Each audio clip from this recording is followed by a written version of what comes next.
Je m'appelle Olga Rosenblum, productrice du film Les Bêtes Sauvages, réalisé par Éléonore Saint-Aignan et Grégoire Motte.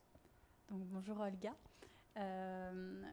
Les Bêtes Sauvages est un film assez drôle et intrigant qui raconte donc trois histoires d'animaux qui ont été retirés de leur milieu naturel par la main de l'homme. Je voulais savoir, enfin, c'est des histoires à la fois drôles et un peu loufoques à chaque fois.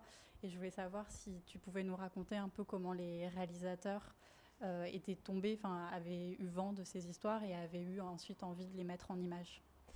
Alors, la première histoire, en fait, sur laquelle ils sont tombés, c'est quelque chose d'assez contextuel, c'est-à-dire que c'est celle des renards, qui se passe entre la France et la Belgique. Et de fait, Éléonore et Grégoire passent leur vie entre la France et la Belgique, et plus particulièrement dans la région, dans le nord, et dans plusieurs, pour plusieurs raisons, familiales, amicales, beaucoup à la frontière franco-belge. Donc il y a eu cette histoire qu'ils ont entendue de plusieurs personnes, et notamment ils l'ont entendue lors d'un précédent tournage d'un film d'Éléonore qui s'appelle Les Malchanceux. Et cette histoire leur a été racontée de manière très différente en fait par plusieurs personnes. Et c'était impossible pour eux de repérer exactement quelle était la vraie version et quelle était la vérité, s'il y avait une vérité, sachant qu'à plein de degrés différents, cette vérité pouvait être mise en cause de la présence des renards à la frontière franco-belge qui présentait un nombre incongru et beaucoup plus important que la normale, à pourquoi ils se sont retrouvés à énormément de renards à la frontière franco-belge. Donc c'est ça qui les a intéressés en premier lieu, cette histoire-là des renards et cette manière euh, de, de traiter une histoire comme quand elle devient une mythologie urbaine, du bouche à oreille, et donc à quel point sa véracité peut être mise en question. Et après, à partir de ça, ils se sont mis en fait, à chercher des histoires qui pouvaient répondre ou faire écho à cette histoire de renard. Et c'est comme ça qu'ils ont trouvé l'histoire des hippopotames d'Afrique et des perruches exotiques à Bruxelles, sachant qu'évidemment les perruches exotiques à Bruxelles, c'était aussi quelque chose de leur quotidien, puisqu'ils habitent à Bruxelles. Et du coup, l'idée du triptyque, c'était, ils se sont arrêtés à trois histoires ou ils en ont trouvé d'autres et ils ont préféré se limiter à ces trois histoires-là? Alors en fait, évidemment, à un moment, on est rentré dans une sorte de. Bon, le projet a été sélectionné dans sa version. On va dire, on ne savait pas encore si on allait s'arrêter sur ces trois histoires ou s'il y avait une recherche en cours. Et le projet a été sélectionné au FeedLab, donc qui est la plateforme de coproduction et de développement des projets du FID Marseille. Euh, à ce stade-là, je pense qu'on n'était pas très sûr que ça s'arrêterait là. C'est vraiment les trois premières et les trois plus intéressantes qui ont été trouvées. Et aussi les trois potentiellement documents qui pouvaient se documenter le mieux en fait. Parce qu'évidemment, il y en a beaucoup des histoires, mais il y en a sur lesquelles finalement on s'arrête très vite parce qu'il n'y a pas de documents, il n'y a plus personne qui peut en témoigner, etc. Donc à ce stade-là, en 2012, je pense que c'était pas sûr de s'arrêter à ces trois histoires. Et d'ailleurs, à un moment, on est arrivé dans une sorte de boulimie de ces histoires, en fait. Et on passait notre temps à s'envoyer des emails, des liens, etc., vers des histoires qui pouvaient être similaires ou avoir ce statut de mythe en cours de création. Puisque ce qui est intéressant aussi, c'est que des histoires très récentes. Donc, c'est des mythes qui sont contemporains, qui sont en cours d'élaboration et qui, dans 10 ans, dans 15 ans, dans 20 ans, on ne sait pas ce qu'ils deviendront. Ça se trouve, ils seront encore plus alimentés. Donc voilà, donc il a fallu s'arrêter effectivement un moment. Et en même temps, comme on nous l'a pas mal dit depuis que le projet existe et depuis que le film a été montré, on voudrait en voir peut-être en plus de différentes ou bien rester plus longtemps sur chacune, mais c'est une collection qui est absolument pas exhaustive et qui pourrait être peut-être une série, qui pourrait être voilà.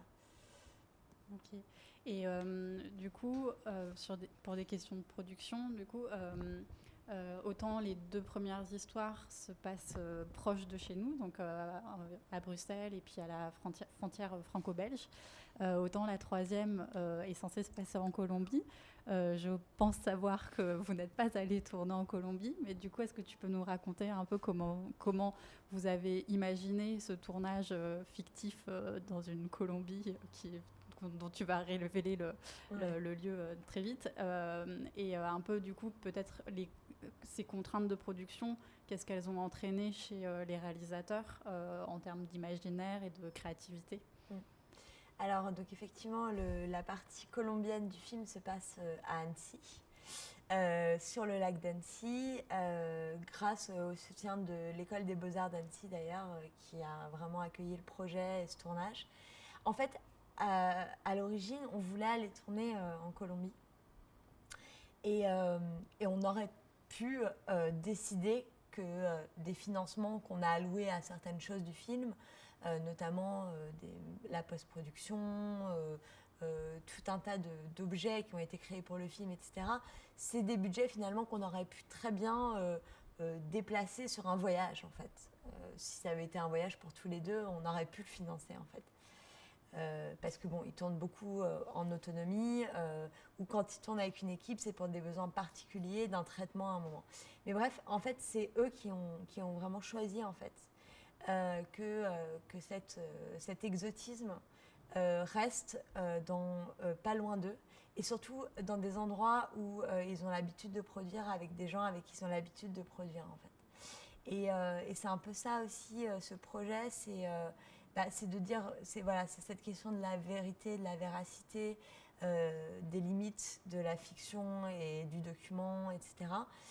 Et pour eux, en fait, finalement, c'était important de pouvoir dire, voilà, bon, peut-être parce qu'on n'a pas d'argent dans l'heure, mais aussi simplement parce que en ce moment, on travaille à Annecy avec les gens des Beaux-Arts d'Annecy, au lac d'Annecy, et aussi parce que l'exotisme que nous, on a envie de montrer, c'est pas l'exotisme curieux d'aller voir dans les pays lointains comment ça se passe, mais c'est un exotisme qu'on crée autant à la frontière franco-belge qu'autour de la Colombie, parce que cet exotisme concret, c'est par les traitements qu'on emploie en fait dans le film, c'est-à-dire par des sculptures, par des fausses mises en scène, par ce qu'on appelle des reenactments, c'est-à-dire des actes performatifs de rejouer un moment qui s'est passé, de le rejouer voilà, avec ce qu'on a et dans la fiction, mais pas dans la fiction grandiloquente, dans la fiction juste du moment. C'était de dire, bah voilà, finalement, le déplacement, il va se jouer dans le film et par le traitement qu'on va adopter et pas par le voyage. Voilà. Bon, du coup, tu as évoqué plein de choses là depuis le début, mais il y a cette question, enfin, ce qui frappe dans le film, c'est son foisonnement en fait de matériaux visuels, parce qu'on passe le film s'ouvre déjà sur une scène où tout le dispositif est révélé. On a l'impression de voir des hippopotames et tout de suite, en fait, on voit quelqu'un qui vient récupérer. On se rend compte que c'est des hippopotames en carton-pâte. Et puis ensuite, on va avoir un micro-trottoir, on va avoir des images d'archives, etc. Je pense que c'est pas étranger aussi au fait que les deux réalisateurs viennent des arts plastiques. Toi, tu es aussi une productrice qui travaille beaucoup avec des réalisateurs qui viennent de là. Tous ces mélanges de matériaux, de choses, de genres, tout ça, toi, en tant que productrice, c'est quelque chose qui t'importe dans ce que tu as envie de produire aujourd'hui en 2015. Et si tu peux un peu peut-être nous parler de voilà, ce que tu as envie de défendre, toi, en tant que productrice en 2015, parce que je pense que c'est des films qu'on n'a pas trop l'habitude de voir. Et en tant que programmateur, en tout cas, on est heureux de tomber sur des films comme ça. Donc voilà, c'est peut-être un peu pour le mot de la fin. Ouais, ça serait, bon, évidemment, je pourrais en parler très très longtemps, je vais essayer d'être brève. Effectivement, je pense que ces questions de registre, de genre, de multiplicité des techniques et des traitements employés pour parler de quelque chose, c'est quelque chose qui m'intéresse. C'est quelque chose qui est évidemment quelqu'un qui a été formé, bon, pas que aux arts plastiques, hein, quelqu'un qui a été formé par exemple à la musique à la base ou aux arts appliqués, au design, etc., manie plus volontiers et a plus, enfin, tout simplement l'idée de le manier pour parler de certaines choses. Mais en tout cas, moi, ce que je défends, c'est que un film, évidemment, comment dire, un film différent n'est pas particulièrement un film de ce qu'on a pu penser du film expérimental à un certain moment de l'histoire. Donc, c'est pas particulièrement un film silencieux, étiré, etc. Mais c'est un film où le dispositif, vraiment, c'est-à-dire le dispositif, la narration, est mis à mal pour vraiment faire correspondre la forme et le sujet qui est traité. Donc c'est pas particulièrement par l'accumulation. Ici, ça correspond vraiment à ce qui est traité, le sujet du film, cette accumulation et cette exploration de différents genres, différentes techniques et différents traitements. Parfois, ça peut être au contraire quelque chose de très minimal, mais c'est cette idée que voilà, à un moment, on va regarder autant la manière dont le film est fabriqué que ce qu'il raconte. Et qu'à un moment même, l'un va se fondre dans l'autre, et alors on aura un objet vraiment intriguant, différent, qui pour autant n'est pas du grattage de pellicule, etc. Qui est un objet vivant en soi et qui vraiment fait correspondre une écriture qui n'est pas linéaire avec un sujet qui est traité. Et que ça soit de la fiction ou du documentaire. Donc moi, c'est quelque chose que j'ai envie de défendre. Et puis j'ai envie aussi de travailler, surtout en ce moment, sur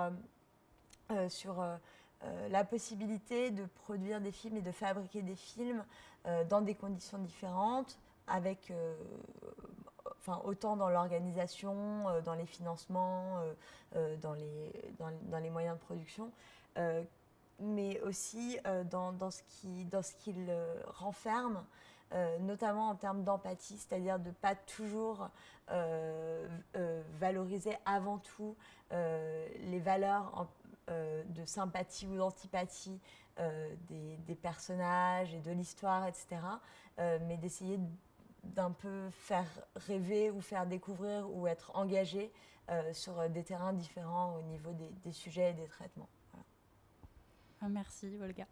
Merci.